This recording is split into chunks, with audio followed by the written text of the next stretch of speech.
bienvenidos a otra clase en Pro en Cuarentena y hoy veremos una materia que, a pesar de que no aparezca exactamente en los temarios correspondientes al DEMRE, es una materia súper importante que sirve como herramienta para resolver prácticamente cualquier problema de álgebra. Esta materia corresponde a la materia de planteamiento de problemas. Entonces, hasta el momento hemos aprendido los aspectos fundamentales de las expresiones algebraicas.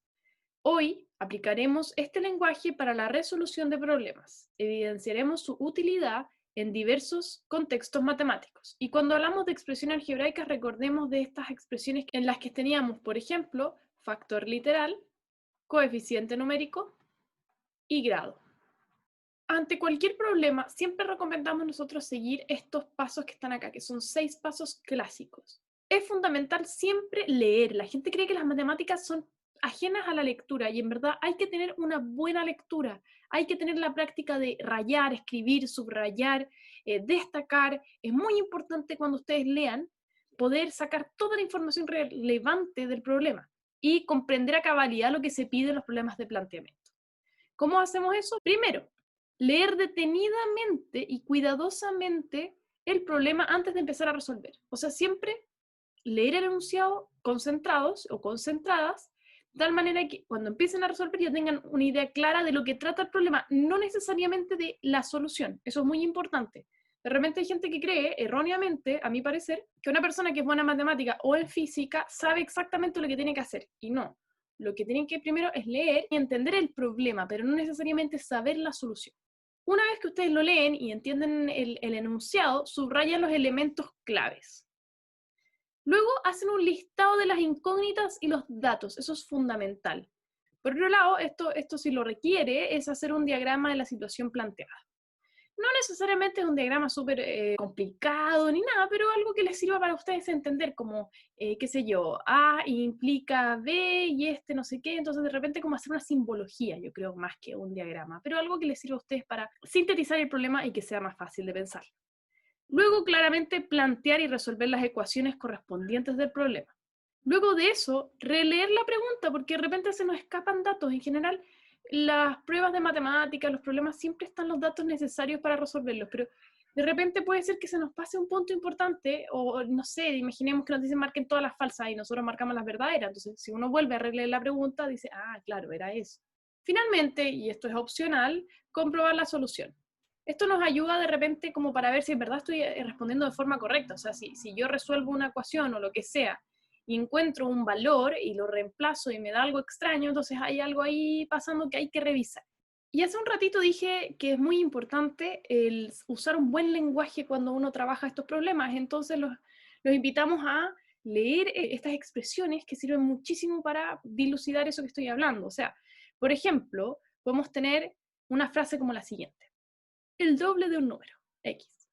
Entonces, el doble de un número es 2 veces ese número, o 2 por X.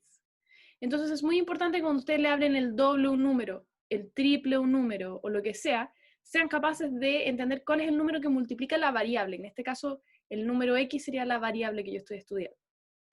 También cuando ustedes vean el cuadrado, que algunas vez lo hablamos en las potencias, es entender que estamos elevando al cuadrado esta variable. Y esto ustedes saben que siempre es mayor o igual que 0 y cosas así. Si es que obviamente estamos en el régimen de los números reales. El cuádruplo de un número sería 4 veces ese número. Y es la misma idea que pusimos al principio, ¿no? Eso de multiplicar por el entero correspondiente. Pero también nos pueden pedir un cuarto de un número, o sea, 1 dividido en 4 o una fracción de ese número, en particular la fracción un cuarto. Y eso también se multiplica. O sea, a mí me interesa mucho que veamos esto de multiplicar los números por las variables.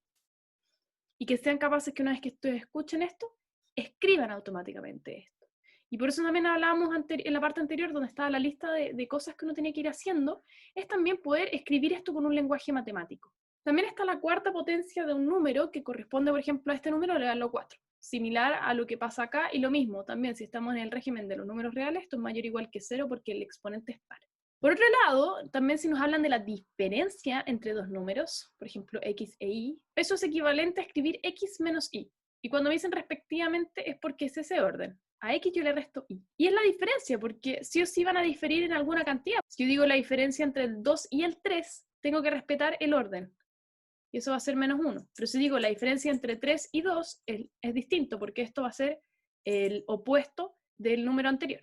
Por ende, es muy importante que ustedes respeten el orden cuando les hablan, por ejemplo, de la diferencia, o también el exceso. El exceso sería cuánto sobrepasa un número al otro. Entonces, por ejemplo, el exceso de un número x sobre un número y corresponde a x menos y, porque es cuánto, de alguna forma, x sobrepasa a y. Y si es negativo, es porque en verdad el otro número es mayor. Para que tengan claro que la palabra diferencia y exceso hacen referencia ambos a la resta. Por otro lado está la semisuma. Entonces, si yo les digo a ustedes, oigan, la semisuma entre x e y, o dos números x e y, es la suma, pero quiero la mitad. Es como un promedio. O sea, esto también es un promedio. Promedio entre dos números. Porque es la suma de los números dividido en 2. Luego tengo, por ejemplo, el sucesor que lo vimos muy al principio en el área de números, que es el número que viene después de, por ejemplo, x.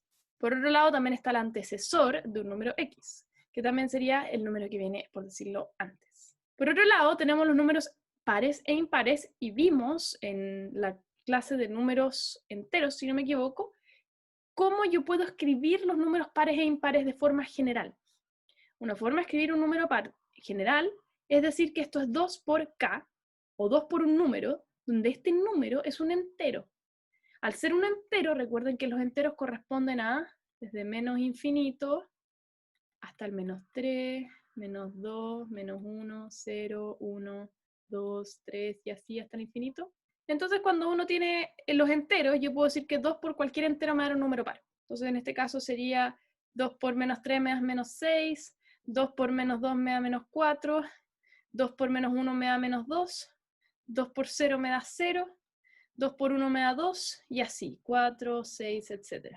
Entonces, lo que vemos acá es que efectivamente se cumple que los pares se pueden escribir como la multiplicación del número 2 por algún número entero. Y en el caso de que yo tenga ese par y le sume una unidad, automáticamente voy a estar como de alguna forma moviendo cada uno de estos números a la derecha, por ende tendría puros números que serían impares. O sea, si es que este yo le agrego una unidad, me queda -5, si este le agrego una unidad, me queda -3, este le agrego una unidad, me queda -1, este me queda 1, este me queda 3, 5 y así. Y recuerden que los pares y los impares pueden ser negativos. Y en particular, el 0 es par. Por otro lado, que es algo que vimos aquí arriba, en particular en esta parte, este es un caso particular de lo que está pasando aquí, que es cuando yo quiero una fracción de cierto número. Por ejemplo, si yo quiero la fracción xy de z, o sea, un cuarto de z, 10 octavos de z, lo que sea, eso es equivalente a agarrar esa fracción y multiplicarla por la variable que yo estoy estudiando. Y esto es fundamental. Esto es súper importante que lo sepan hacer. Se usa mucho y los invito a siempre tenerlo en cuenta. Y no solo los invito a estudiar, esto es un ejemplo nomás, o sea, a mí me interesa que ustedes tengan en mente esto ahora cuando se pongan a hacer problemas, porque son súper importantes y les va a facilitar muchísimo el resolver los problemas. Y por eso también les dejamos de regalo un espacio en la guía para que ustedes escriban las que se les ocurran. En particular, les voy a dejar así una de regalo, por ejemplo, la semirresta, que no la pusimos arriba, pero es bastante fácil de intuir. La semirresta entre x e y o y respectivamente, o sea, respetando ese orden. Y eso sería equivalente a decir un medio de la resta.